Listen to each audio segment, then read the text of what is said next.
Ignite, sparked by BBB, where conversations are taking place to change the future. Welcome back, everyone, to BBB Sharing. I'm Evie, Director of Ignite, sparked by BBB. We are here in the Ignite podcast studio once again, and I have Glenn Ford here with me today. Yes. How you doing? How are you? I'm good. Good. Well, you own a driving school. What is the name of your driving school? The name is called Excelsior Driving School. Wow. hmm So I didn't really technically go to driving school. I was in high school and I took driving ed at school, and my PE teacher taught me how to drive. hmm And now I've interviewed a couple driving school people and they tell me some stories. hmm And I think to myself, what really is it like? How did my PE teacher feel sitting next to a 16-year-old driving? Well, I can't speak for him, but as far as me, um, some of my students call me Captain Calm. Really? Yes, I don't. The only thing that really phases me with driving with these students that don't know how to drive is being on very, very narrow roads with deep ditches. Yeah. That's it. Other than that, I'm good. I got a brake on my side. Oh, that's true. Yeah, you Yeah. guys do have brakes on your side. Yes, I do. I think your personality being very calm is the perfect type of person to be in a seat next to a teenager learning how to drive. hmm Imagine this, when your parents started teaching you how to drive and they're in that passenger seat, stop, stop, stop, stop, stop, Yeah. and don't do that and stuff like that. And they're more nagging and irritating because they're scared. They don't want you to cause an accident. Yeah. Okay. That right there plays a part in how you learn it, how you learn it. If they're scared, you're going to be scared. Okay. So as far as me, when I first started, I've always had that calm demeanor. Even like when I was before I became an instructor and I was teaching my own daughters how to drive, I've always had that calm demeanor and stuff. Okay, you're going to do this and you're going to do that, and they're making a mistake. Now it's okay. We're going to do this. Just to make sure if you're not sure what you're doing, stop the car. Yeah. Don't hit that gas. Hit that brake. But they're going to feel what you feel. So you got to be calm. Yeah, I understand that because I remember when my dad was teaching me how to drive, he was so not patient. Mhm. And I thought to myself, I looked at my mom and I was like, I don't want to drive. I I don't want to get do that it. a lot. I I get don't it. like I hated driving. I get that all the time, all the time. The students come after they've had their encounter with their parents and they thinking that they're going to get the same with me. That's why before we get started, we have a conversation. I want to give them my expectation of them, and I want to tell them what they can expect of me. At no point in time are you going to hear me fuss, cuss, yell, belittle, talk bad, or anything. Good, because I wish at that point I would have had somebody next to me that wasn't freaking out. hmm Because on the inside I was freaking out. hmm And so it would have been nice to have someone like you who's calm, like, hmm listen, your brake's right there, just know, step on it. hmm When in doubt. That's exactly what I tell them. I tell them that and, and what I encourage my students to do, and this is going to be weird for some people to hear, but I encourage my students to make the mistakes. Go ahead and make your mistakes. It's the best way of learning what not to do. Yeah. Because and I tell them when you do make these mistakes, know that I want to be there to catch you. I want to be more aware of what you're about to do before you do it. Okay. And which means if you take off too fast, I'm going to be there to slow you down. If you take a turn too sharply, I'm going to be there to straighten you out. Mhm. But by you making these mistakes, um, you're seeing, okay, I did that wrong. Okay, let me make this correction. And it's easier for them to put that together just by doing it. When you're scared to make these mistakes, you don't you don't realize that you don't realize how you're doing wrong. Okay, so you got to make these mistakes. You can't be afraid to make these mistakes. I have to agree with that 100% because I think it's kind of like when you're jumping into a new position at work. hmm It's better for you to make those mistakes front and center hmm and know how to fix them hmm and learn from that lesson going forward than to not have done it and you're 2 or 3 years in and you're like, hmm what did I do? And when you first starting out at that job, you have a trainer that's right there. So when you do make those mistakes, that trainer's right there, like, oh no, this is what you're supposed to do. Yeah, Hmm. I love it. So you teach both high school students and you do adults Yes. too? What's that like? Just as many adults as I do teens. And to be honest, adults are harder. Yeah. They're hard when teens come to me, for the majority of the teens, when they come to me, they've already done 45 hours of driving with their parents, okay? Which means when they come to me, basically what I'm doing is unteaching the bad habits their teachers been their parents been teaching them. When adults come to me, they have not gotten their license for a particular reason, whether it's they're afraid, they have some type of anxiety, some type of trauma happened in their life where they didn't want to learn how to drive. I do have people that may have came from upper states like New York or something when they never needed a driver's license or anything. But when adults come to me, they're coming to me brand new. Yeah. Okay. So a lot of times when I'm dealing with them, the first thing that I'm dealing with is dealing with their anxieties. Okay, that's why I have that conversation with them in the beginning to calm them down, to let them know, okay, you're going to be fine. Okay, don't be afraid to do something wrong. Okay, because we're not going to get into an accident. Um, so I become a counselor before I become an instructor. I love that because I can only imagine with an adult all the apprehension that comes with having to sit behind the driving wheel Mhm. and at being so much older, having to learn that skill set so much later in Mhm. life. It's like when my mom never learned how to swim Mhm. and she just started learning a couple years ago. Mind you, my mom's like 54 years old. Mhm. So for her, it was like, what am I doing? Why am I doing this to myself? Exactly. Well, does she know how to swim now? Yep, now she knows how to And swim. how she feel? She's so happy that she did it. Exactly. Exactly. My oldest student is actually 65.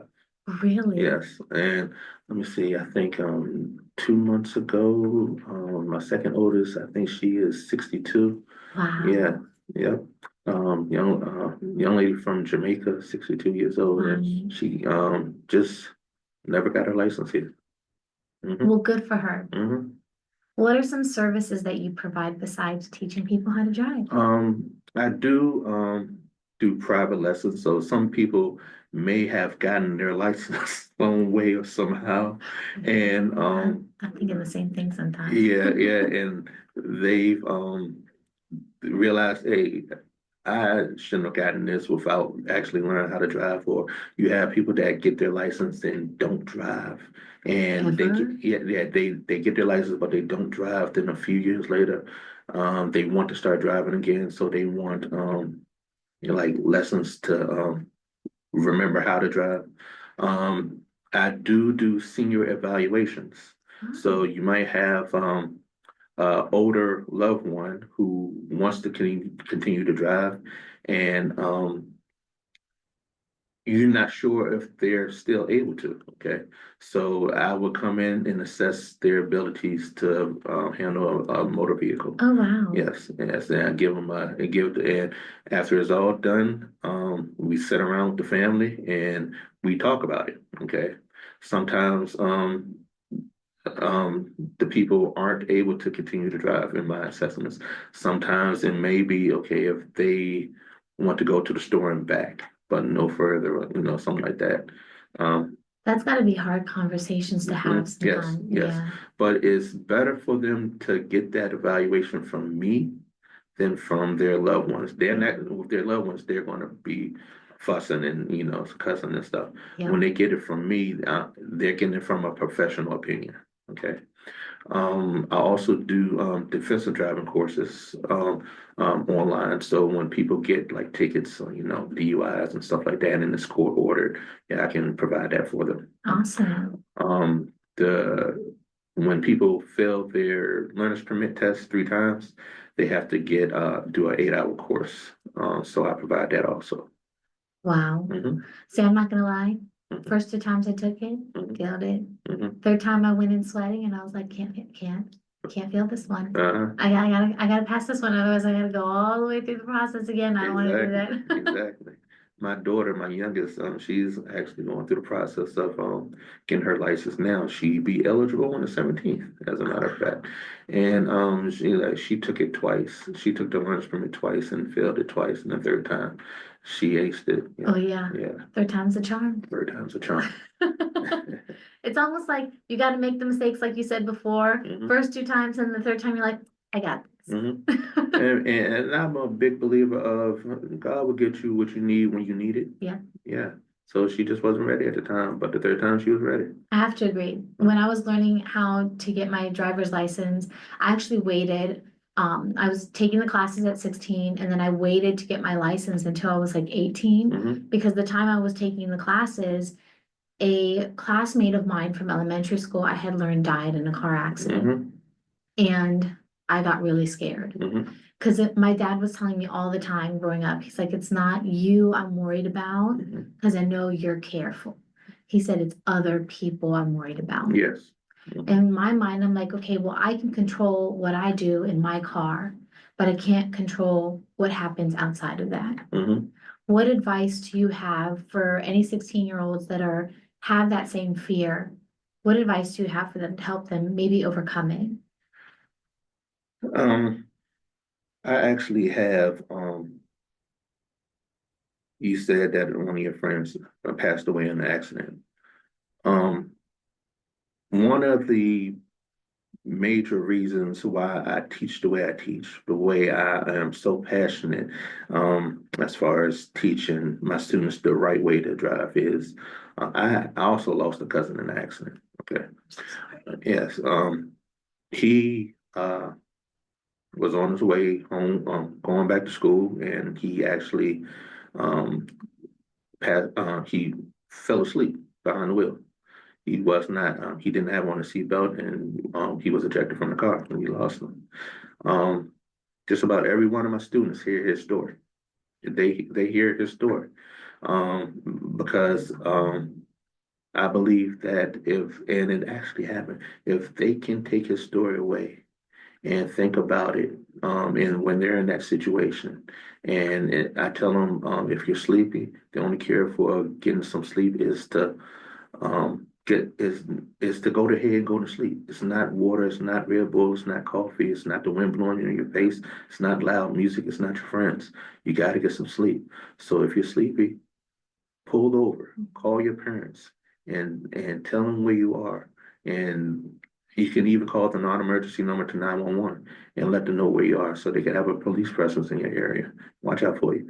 But pull over and get some rest. And I even had one of my students call me and said, Mr. Glenn, I remember what you told me about your cousin. And I was driving home tired.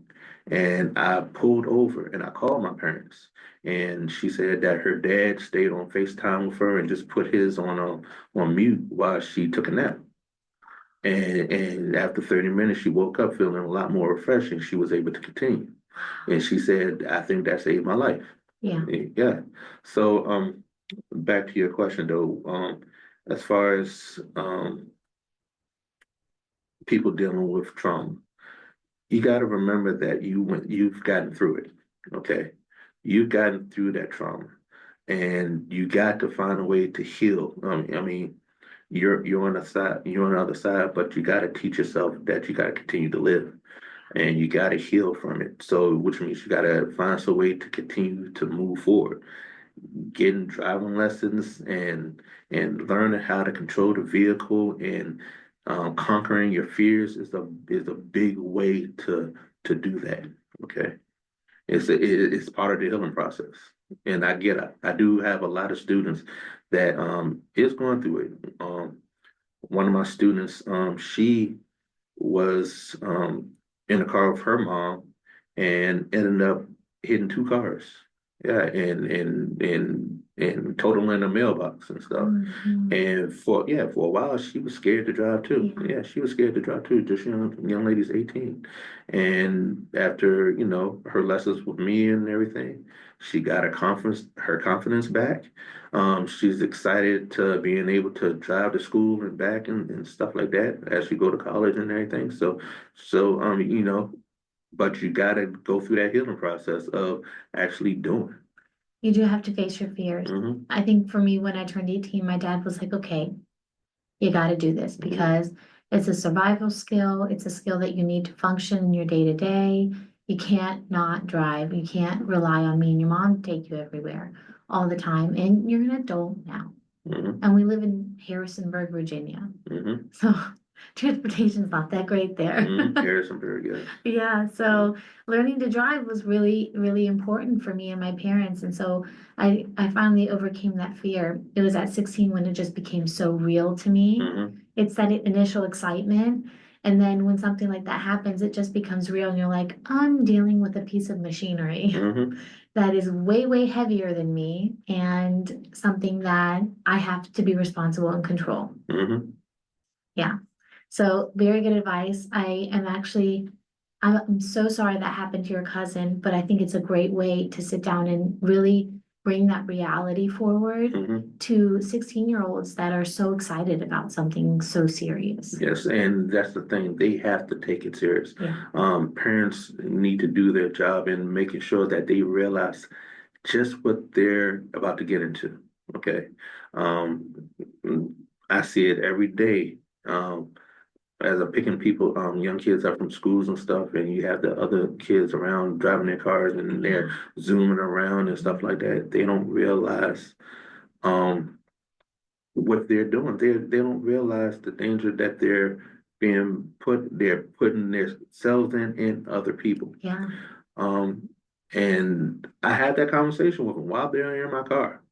While they're in my car, when before I give them their license, when they passed everything, and before I give them their license, I give them my talk.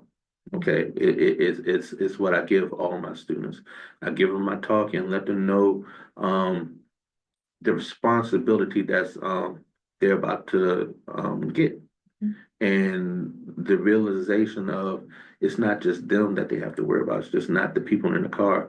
They have to be responsible for everybody surrounding them.